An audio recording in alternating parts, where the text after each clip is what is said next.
during which the Commandant of the Marine Corps, General David H. Berger, will relinquish command of the United States Marine Corps.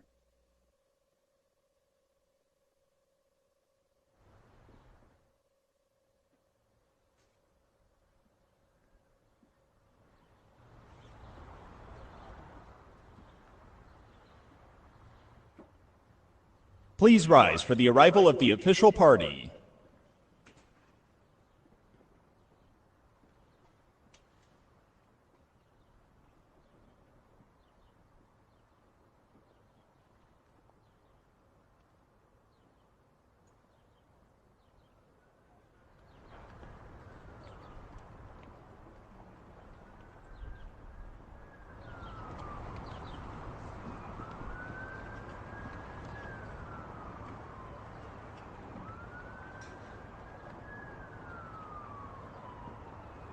Please remain standing for the invocation, which will be delivered by the Chaplain of the Marine Corps, Rear Admiral Carrie H. Cash, Chaplain Corps, United States Navy.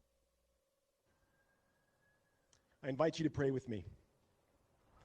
Almighty God, by whose love humanity is redeemed, in whose strength the warrior is made ready for the day of battle, and to whom nations must one day answer, into your hands we commend this ceremony, that the words of our mouths and the meditations of our hearts be acceptable in thy sight.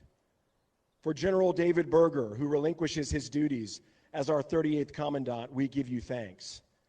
Standing amidst the current of a world moving at alarming speed, General Berger has led Marines and the Marine Corps to discern, innovate, change, and overcome. Immovable in what matters the most, the Marine and his rifle, General Berger has been a change agent for our national defense.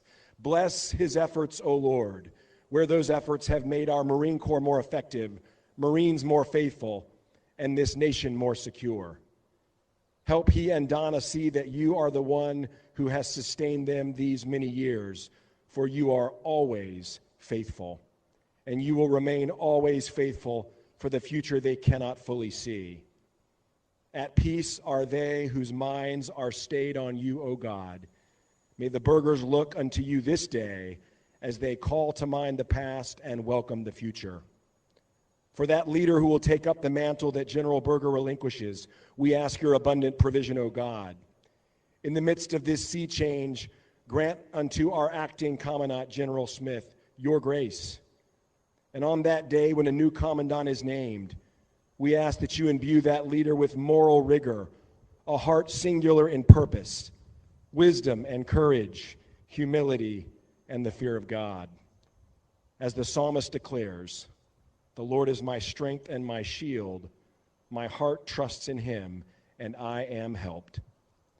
Be our shield, O God, now and forevermore, from every peril to the core. Amen. Please be seated.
Ceremony with a performance by the United States Marine Drum and Bugle Corps.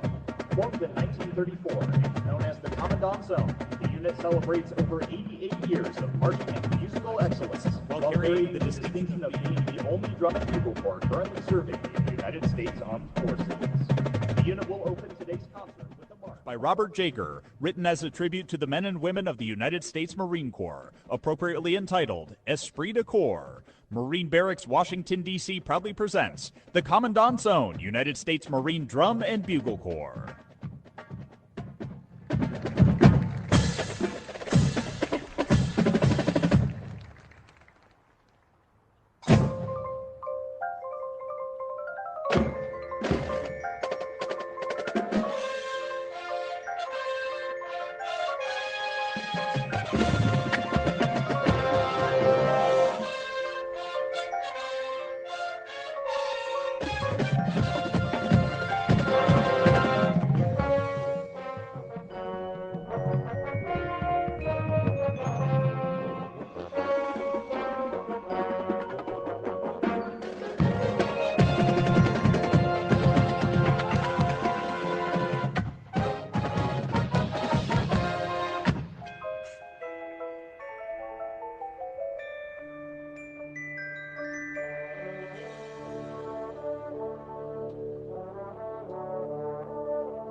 The concert continues with a unique blend of Latin jazz standards, made famous by artists Johnny Richards and Arturo Sandoval, Quien Sabe and La Virgen de la Macarena.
The concert will close with one of this nation's most popular songs of freedom, Battle Hymn of the Republic.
Please rise for the presentation of the colors and the playing of our national anthem.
Please be seated.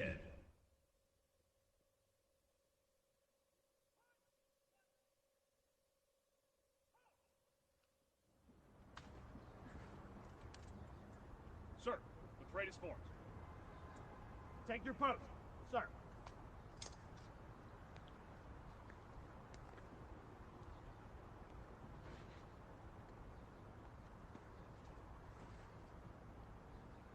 Staff. Drop. Sword. Oh! Yeah! Halt! Point! Halt! Right shoulder! Halt! Point! Halt!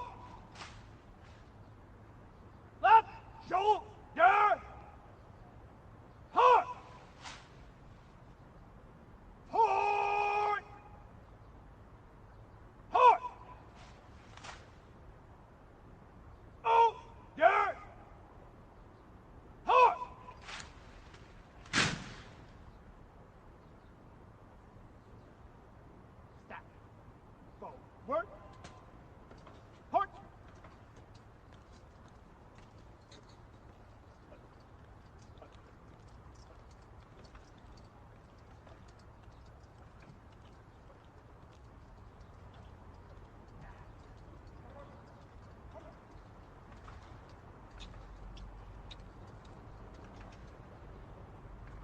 It is a privilege to welcome as our presiding official this morning, the Secretary of Defense, the Honorable Lloyd J. Austin III. Ladies and gentlemen, please rise for honors to the Secretary of Defense.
Please be seated.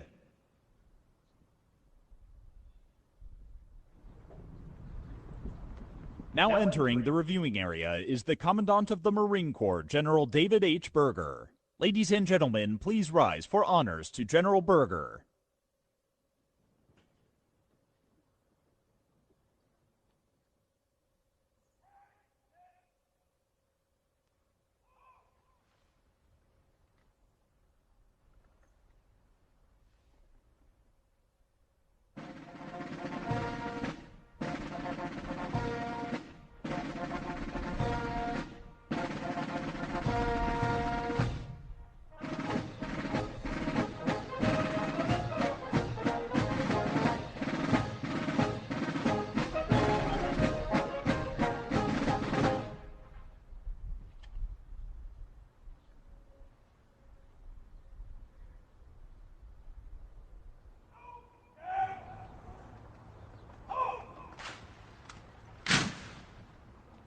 Now accompanying General Berger is the Assistant Commandant of the Marine Corps, General Eric M. Smith.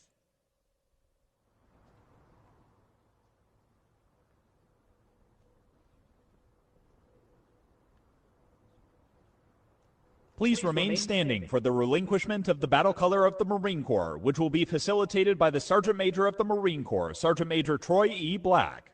The Assistant Commandant of the Marine Corps will accept the battle color from General Berger and shall perform the duties of the Commandant until a successor is appointed. Sergeant Major, deliver the colors to the Commandant of the Marine Corps.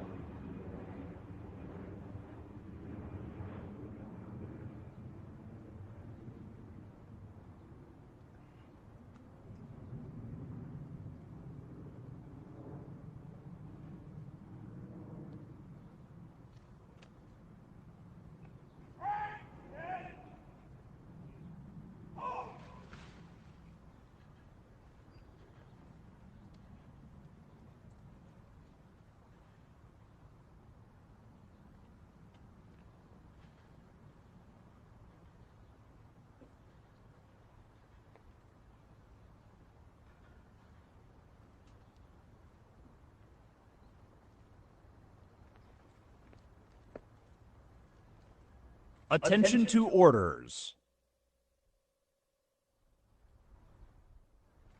From President of the United States to General David H. Berger, United States Marine Corps. Subject, relinquishment of office. Effective 10 July 2023, you will stand detached from your present station and duties. At 23:59 on 31 August 2023, you will be released from active duty. On 1 September 2023, you will transfer to the Marine Corps Officers Retired List. You will complete 42 years cumulative service, of which 42 years is active service. For the President, Lloyd J. Austin III, Secretary of Defense.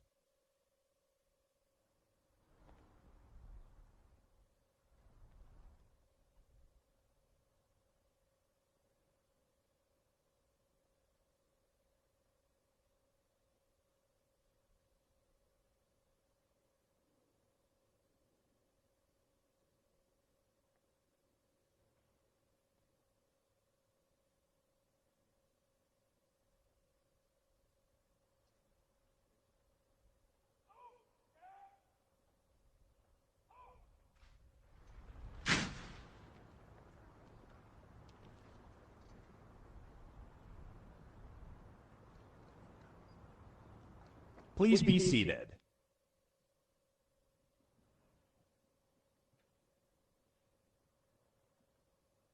Ladies and gentlemen, this morning, a private retirement ceremony was conducted in the Marine Family Garden for General Berger, during which he received several laudatory letters from such distinguished persons as the President of the United States, the Secretary of Defense, the Secretary of the Navy, and many others. Please join us in congratulating our 38th Commandant on his most distinguished career.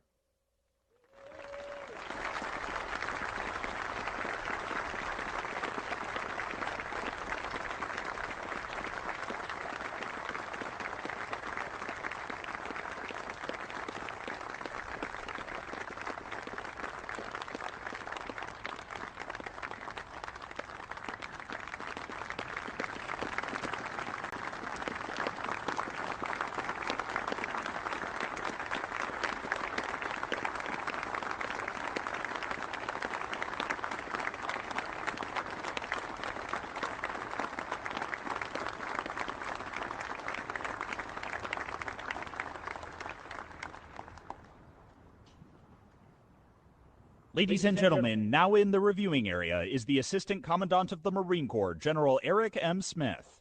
Please rise for honors to General Smith.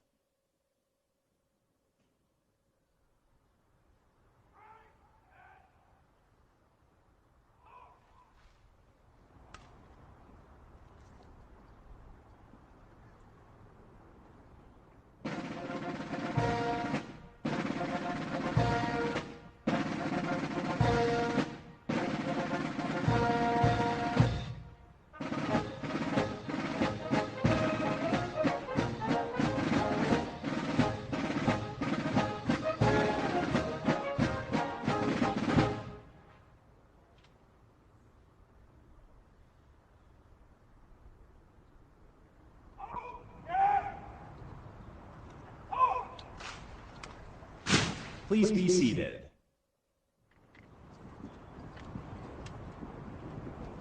Ladies and gentlemen, the Secretary of Defense and General Berger will now join General Smith in the reviewing area for pass in review.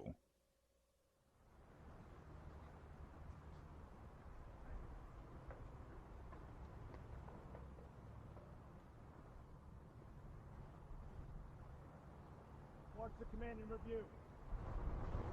Aye, aye, sir.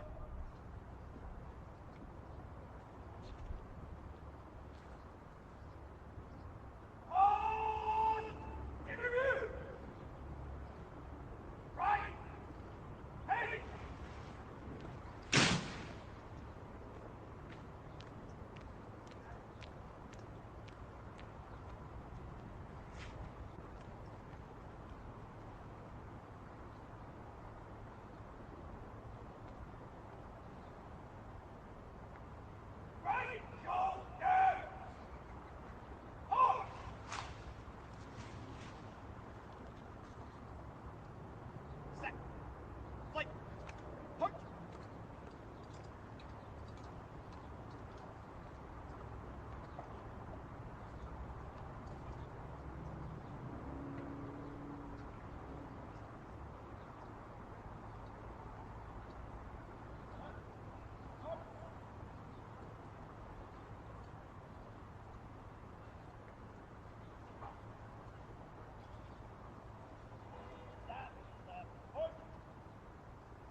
Ladies and gentlemen, the Secretary of Defense, the Honorable Lloyd J. Austin III.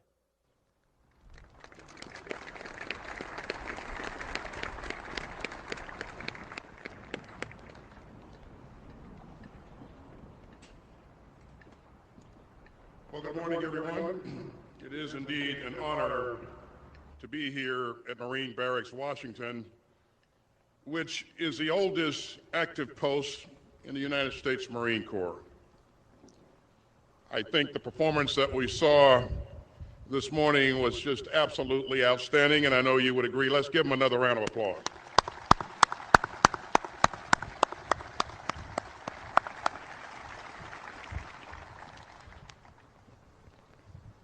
It's great to see Secretary Del Toro and General Milley and so many other military leaders and distinguished guests, friends, and family members.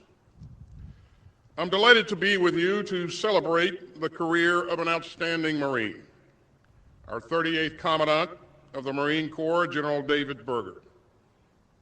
But he would be the first to tell you that today is a celebration of all of our outstanding Marines. For 2.5 centuries, U.S. Marines have been proudly the first to fight. They fought with valor on beaches, in cities, and in jungles. Their commitment to our democracy and to their brothers and sisters in arms is unbreakable. And their courage has long been central to America's success on the battlefield. Today we face a challenging new security landscape, but our Marines are navigating it with the same grit, power, and resolve that have always set the Corps apart. And that's especially important in our primary theater of operations, the Indo-Pacific. You know, I was honored to visit earlier this year with some very impressive Marines in Japan and the Philippines. And I got to see firsthand how the Corps is strengthening deterrence alongside our allies. And the Corps is hard at work standing up the 12th Marine Littoral Regiment in Okinawa, which will make our joint force even more lethal. Marines are also central to our operations and deterrence in Europe. They train alongside our NATO allies on everything from cold weather operations to mountain warfare. And as Russia continues its cruel war of choice against Ukraine, our stand-in force of Marines is critical for NATO's deterrence and defense. In fact, it's hard to find a spot on the globe where Marines aren't making it safer. And when a crisis erupts, we count on our Marines to be ready for anything and to leap into action. And today, as we work to strengthen our military for the great competitions ahead, the Marine Corps is absolutely central. The Force Design 2030 plan outlines how the Marines will modernize the Corps to deepen America's deterrence and, if necessary, to fight and win wherever they must. And General Dave Berger has led this historic and transformational effort. He's done so with vision and creativity and boldness. He's not just willing to embrace change, he's eager to lead change. It's often said that militaries are always preparing to fight the last war. General Berger has been driving hard to deter the next war. In his 4 years as Commandant, he has focused relentlessly on the future fight. He has faced hard choices, and he's faced them head on.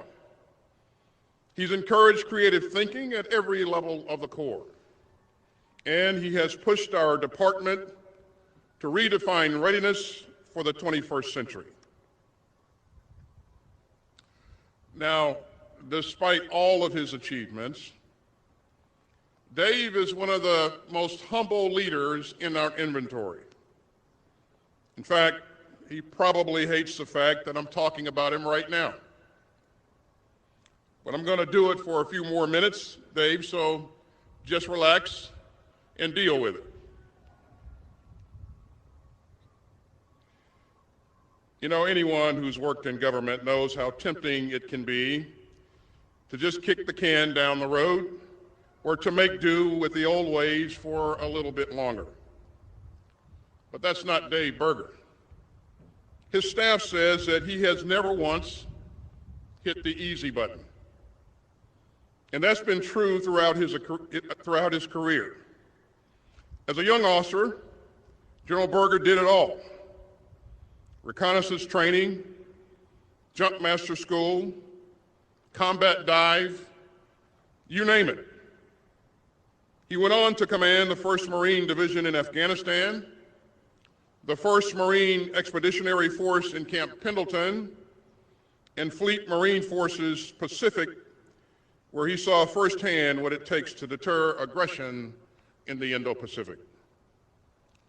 He is a warrior scholar. He's a tremendous communicator. He's a tireless advocate for younger Marines, and he's a great listener. In fact, General Berger believes that the more senior you get, the more important it is to listen to everyone, no matter their rank or their title. Young majors on his staff recall that General Berger would ask them about their own experiences in the Corps and how things could work better. And for anyone with a good idea, he's always got an open door and an open mind. Now, if you ask General Berger how he stays grounded, his answer is simple: his family. And let me recognize General Berger's parents, J.C. and Martha, and his wife, Donna, and their 4 sons, Joseph, Ryan, Philip, and Jeffrey. You know, there is nothing more important to Dave than family. He loves coaching his son's sports teams, bragging on their accomplishments, and riding 4-wheelers back on the farm with his grandchildren. He takes leave just to spend time with his family, and he turns his phone off so that he can be present. And Dave always makes clear to the teams that he leads, family comes first.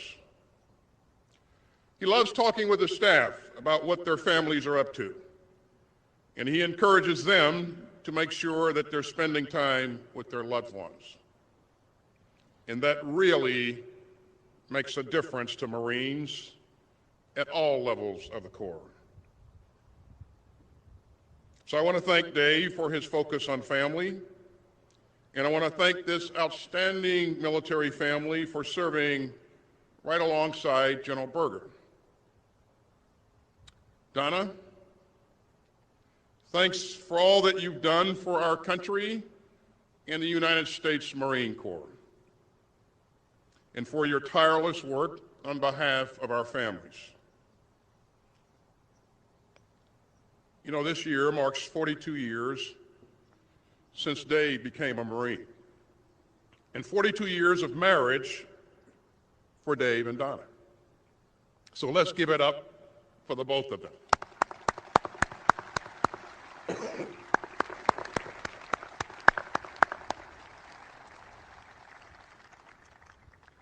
And to General Berger's children and your families, thanks for your love and support and for what you're doing to serve our country as well.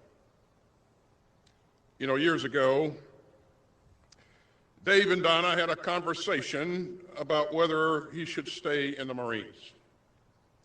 And they decided that if he ever had 3 bad days in a row, he'd get out of the military. And General Berger says that he's never had those 3 bad days in a row. So, Dave, I want to thank you for everything that you have done to strengthen the Marine Corps and to defend the United States. Now, I know that everyone here is looking forward to the rapid confirmation of a distinguished successor to General Berger. You know, it's been more than a century since the U.S. Marine Corps has operated without a Senate-confirmed commandant. Smooth and timely transitions of confirmed leadership are central to the defense of the United States and to the full strength of the most powerful fighting force in history. And stable and orderly leadership transitions are also vital to maintaining our unmatched network of allies and partners, and they're crucial for our military readiness. And of course, our military families give up so much to support those who serve. So they shouldn't be weighed down with any extra uncertainty. We have a sacred duty to do right by those who volunteer to wear the cloth of our nation. And I remain confident that all Americans can come together to agree on that basic obligation to those who keep us safe. I am also confident that the United States Senate will meet its responsibilities. And I look forward to welcoming an outstanding new commandant for our Marine Corps and to adding many other distinguished senior leaders across the Joint Force. You know, there's a saying in the Marines, we don't accept applications, only commitments. And every day, Marines bring their trademark commitment, quiet but fierce. They bring that commitment to their teammates, to their commanders, and to their country. That commitment has allowed America to fight and win countless battles across centuries. That commitment is what lets America race to the aid of those in need anywhere on the planet. And that commitment is why I am confident that our military is ready to deter aggression wherever we can and to fight and win wherever we must. Today, tomorrow, and for decades to come. And I am confident that we will rise to the challenge of making our country stronger and making our world safer. To our United States Marine Corps, thank you for your unfailing commitment to our country. And to General Berger, thank you for your unfailing commitment to our United States Marine Corps. May God bless you and your family. May God bless the United States Marine Corps. And may God continue to bless the United States of America. Thank you very much.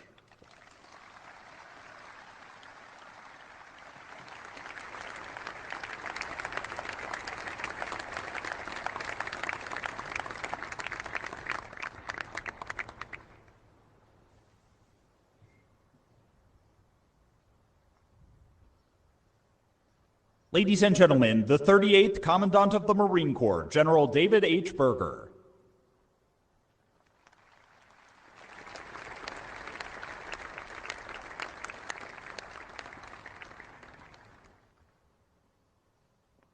As the Secretary pointed out, the band sounded phenomenal this morning, but of course, a ceremony like this takes a lot of pieces and parts to organize it, to schedule it.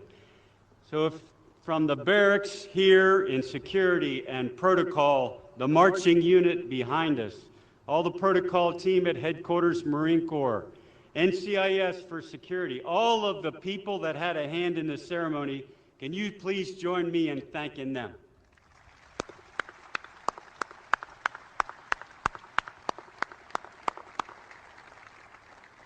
I am very grateful, Donna and I and the Smiths, for folks who traveled here distances to get here.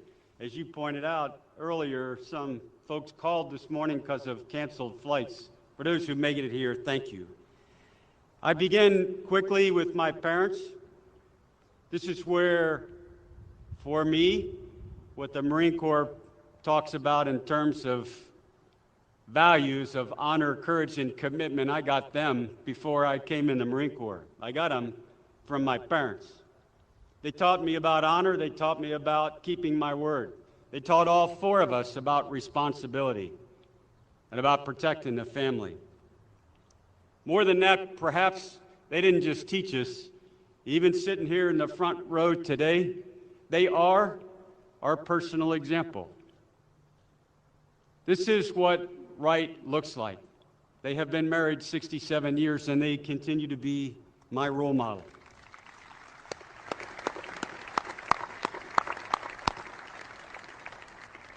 All of us serving in the military have friends from around the world. I won't go through all of them today. But I am very grateful for 42 years of friendships that I think we will carry on long beyond this.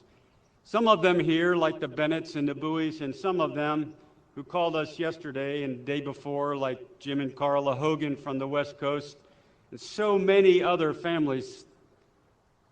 This is what makes the Marine Corps so special. I would also like to acknowledge the families like the Hogans who are Gold Star families, who we have come to know, especially over the last 4 or 5 years, much deeper. It is tough in combat to send Marines home, back to their families, and when you get back on this end and you see the strength of their families, the Gold Star families, it's simply amazing. I am grateful to Secretary Spencer, Richard Spencer. He took a chance on me 4 years ago. Probably more than a chance, probably more like a gamble. But I am very grateful for you giving me the opportunity. I'm grateful for Secretary Del Toro, who gave me the confidence to keep going and backed me every step of the way for the past 2 years since he came in. Sir, I'm grateful for you being here, and I'm grateful for your steady support, and I'm grateful for your mentorship. The Joint Chiefs. I did not understand the role of a service chief until probably Joe Dunford explained it to me as pretty simple, that you will have two roles, one running the service and the other being a Joint Chief. And I asked him, how did he spend his time between those two roles? Very easy for him to respond. He said, you can make a mistake as a commandant. The Marine Corps will cover for you.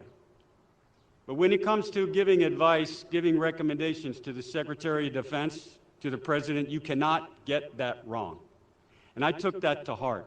I am very grateful for my fellow Joint Chiefs that are here. We talked about what was important for our service, but in the end, we met with the chairman and told him what's best for the whole force.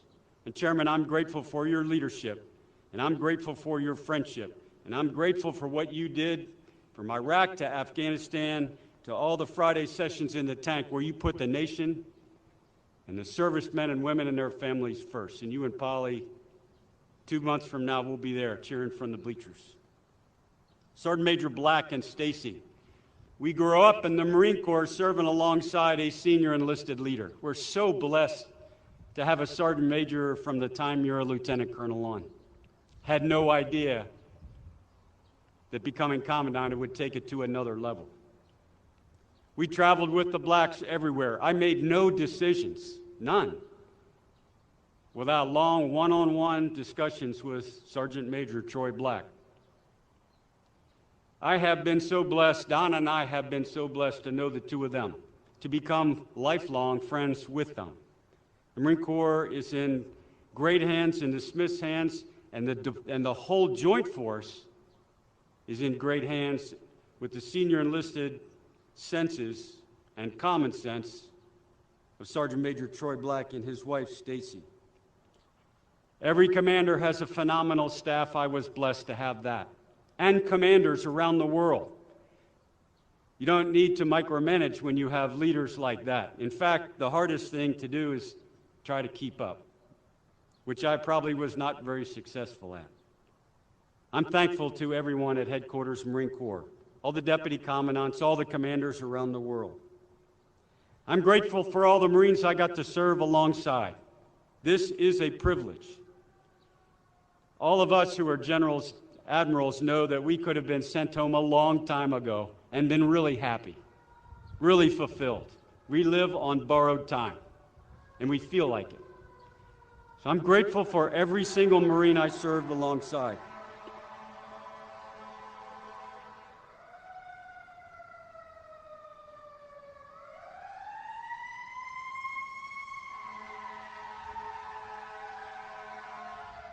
All the former commandants told me about the fire trucks 2 blocks up. I had no idea.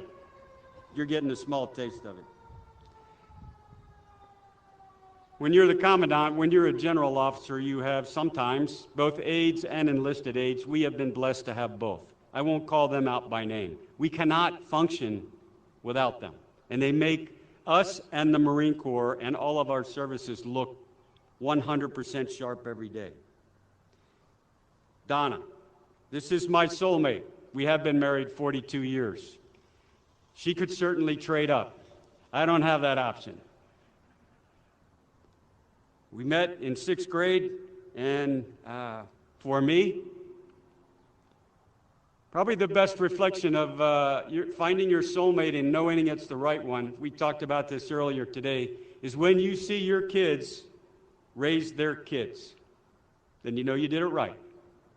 Because you just sit back, smile, and know that all those values that came from my parents went down 2 levels down, and it's really fun to watch. I love you, babe. To the Smiths, everybody says that at a change of command, I'm really happy to turn it over to my friend. I think every single ceremony we've ever been to, I'm really happy to turn it over to my friend. We've gotten to know the Smiths really well in the last 6-7 years. We knew them before by reputation. The Marine Corps is in fantastic hands, and I'm with you, Mr. Secretary. We need the Senate to do their job so that we can have a sitting commandant that's appointed and confirmed. And we need that House to be occupied. We ask the Senate to do that.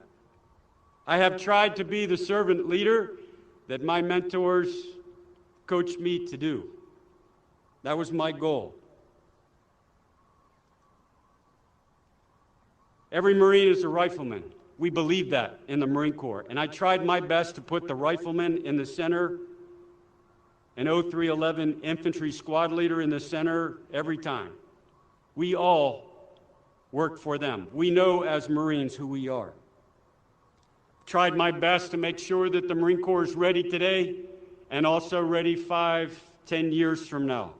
And where we have succeeded, all the credit goes to all of the Marines around the world who are trying things, experimenting. They're pushing us into the future. And where we have come up short, that's on me. They get the credit, as it should be, always. This has been the honor of my life, the privilege of my life, for me and Donna to serve all Marines, all families, all sailors everywhere. Semper Fidelis. Thank you.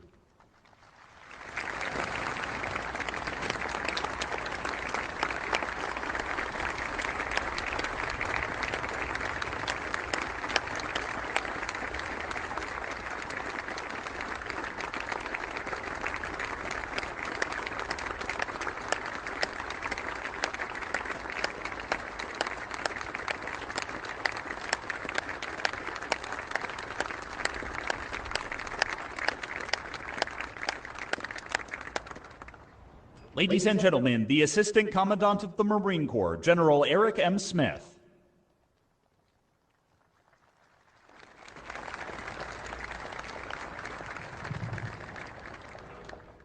Good morning to everyone, and thanks for being here. Mr. Secretary, and for all of the distinguished visitors, too many to name. Thank you for taking the time to honor your Marines and to honor our 38th Commandant. Dave, I can say that now. And I can also say, as the individual performing the duties of the Commandant, on behalf of all Marines, we thank you and Donna for your 42 years of dedicated, selfless, and courageous service for those who have taken the time to look at General Berger's medals.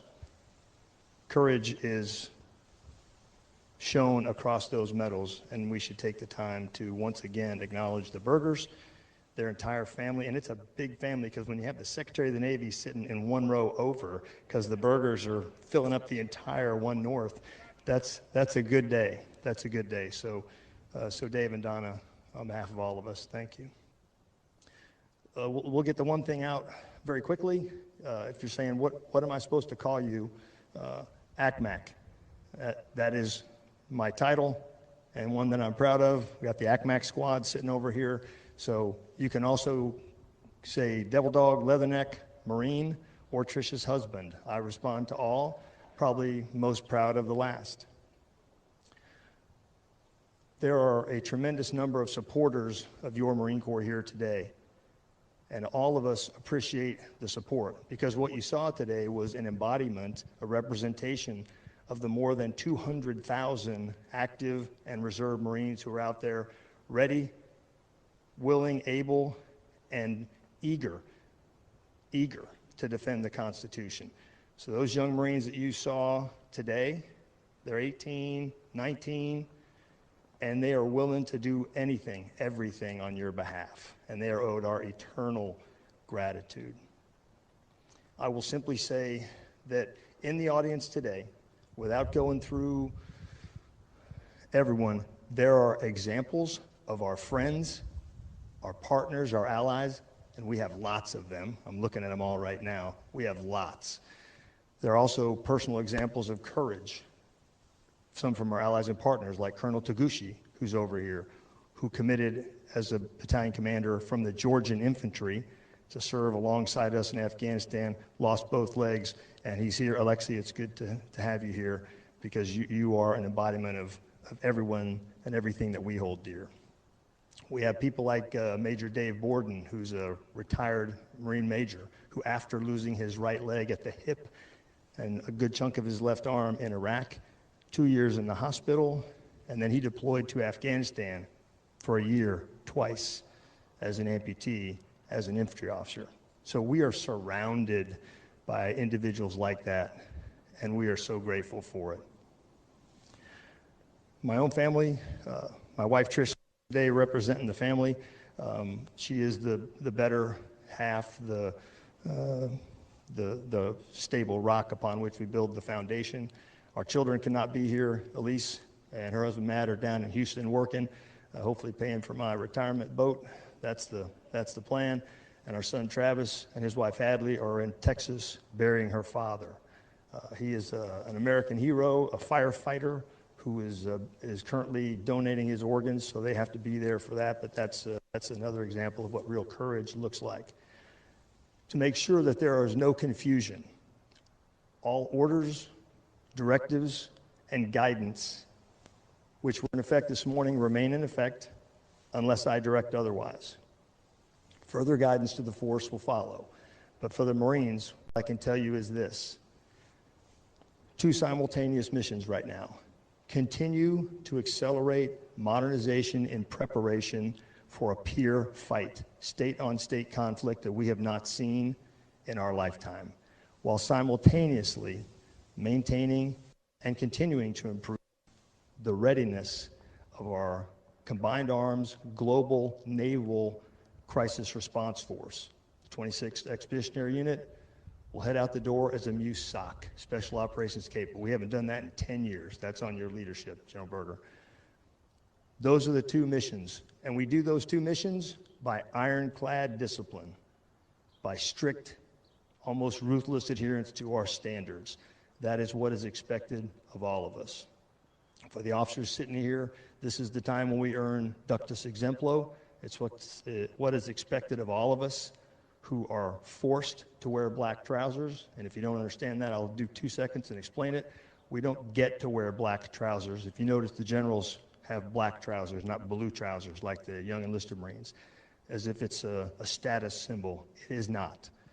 They are required to wear those trousers because if you look at the old photos from the 1800s at the end of a long campaign, especially out west, everyone started with dark blue trousers, almost black trousers. By the end of the campaign, when they took their photo, those who had survived the campaign, they would have the generals sitting in the front with their riding boots, and their trousers were still very dark, black. But the troopers who had been out doing the fighting and the dying, their trousers had been sun-washed, bleached, and faded into a light blue. So every day that we pull on our black trousers as general officers, it's a reminder to be mindful of the orders that we issue because an 18-year-old is going to have to execute them. So to the general officers here today, I'll expect, and I know I can count on you leading the way via Ductus Exemplo. Mr. Secretary, distinguished guests, and to the Bergers, Dave and Donna, thank you very much for all the Marines out there. Continue to march, pick up the pace. I'll be with you every step of the way. Semper Fidelis.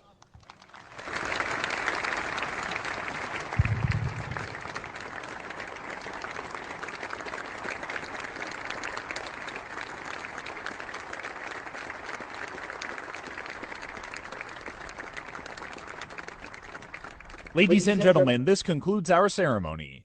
At this time, we ask that you please remain in your seats for the departure of the official party, after which a receiving line will open for General Berger and the reception will commence in the Marine Family Garden for General Smith. On behalf of Marine Barracks Washington, D.C., thank you for your attendance and Semper Fidelis.